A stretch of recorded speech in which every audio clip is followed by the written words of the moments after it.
కావేరి, ఉష ఒక్కరు కాదని నిరూపించడం కోసం ఉష నిజంగానే చాలా ప్రయత్నాలు చేస్తుందని చెప్పొచ్చు. ఒక్కటే నిరూపించడానికి చిన్ని కూడా అంతే ప్రయత్నాలు చేస్తుందని చెప్పొచ్చు.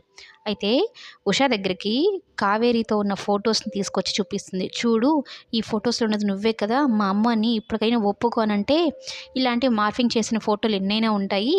ఇలాంటి చీప్ ట్రిక్స్ నా దగ్గర గాని ప్లే చేశారంటే ఇంక ఊరుకోను. చిన్న పిల్లలను ఊరుకుంటున్నానన్నట్టు వార్నింగ్ ఇస్తుందనమాట. అయితే ఆ వార్నింగ్‌తో చందుకి అర్థమైపోతుంది. అమ్మో! ఈవిడ మన కావేరి అత్త గాదు. ఈమె ఉష ఉన్నట్టే ఉంది. అసలు మన కావేరి అత్త ఎంత సాఫ్ట్‌గా, ఎంత పద్ధతిగా మాట్లాడేది. ఈమె మాట్లాడితే మ్యాన్ హ్యాండ్లింగ్ చేస్తుంది అన్నట్టు భయపడిపోతారనమాట. ఇంకొక విషయం ఏంటి అంటే, కావేరి చాలా నెమ్మదస్తురాలు, సాఫ్ట్‌గా ఉంటుంది. అలాగే తిండి విషయంలో కూడా చాలా పద్ధతిగా ఉంటుంది.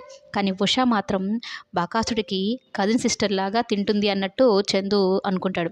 ఆ విషయమే చిన్నికి కూడా చెప్తాడు. చిన్ని, నువ్వు అనుకుంటున్నట్టు మన అత్త కాదు అని. లేదు చందు, నా మనసు చెప్తుంది. ఆవిడే మన అమ్మ అని అన్నట్టు. అయితే పెద్ద ట్విస్ట్ ఏంది అంటే లాయర్ హరి విషయంలో. ఉషాని చూసినప్పటి నుంచి ఒక రకంగా మనసు పారేసుకున్నాడు. డ్రెస్సింగ్ స్టైలు, మాట్లాడే స్టైల్ అన్నీ మార్చేసుకున్నాడనమాట. దేవుడు తన కోసమే పంపించాడు ఈ ఉషాని అన్నట్టు తెగ సంబరపడిపోతూ ఉంటాడు. ఇక డ్రెస్సింగ్ సెన్స్ ఇవన్నీ చూసి తన అసిస్టెంటు, "ఏంటి సార్, మీ పొలంలో ప్రేమ మొలకలొచ్చాయా ఏంటి? ఉషా మేడం తలుచుకోగానే అంత స్మైల్ వచ్చేసింది.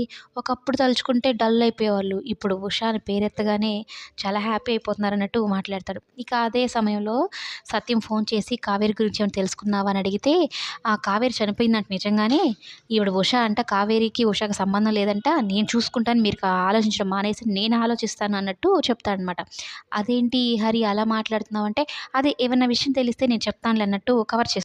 కావేరి రూపంలో ఉష తిరిగి రావడం అందరికీ సంతోషం, కానీ హరిశ్చంద్రకి మాత్రం ఎక్కువ సంతోషం అనమాట. ఒక రకంగా తను ప్రేమికుడైపోయాడు. అమర ప్రేమికుడైపోయాడనమాట ఇప్పుడు ఈ ఉషాకి.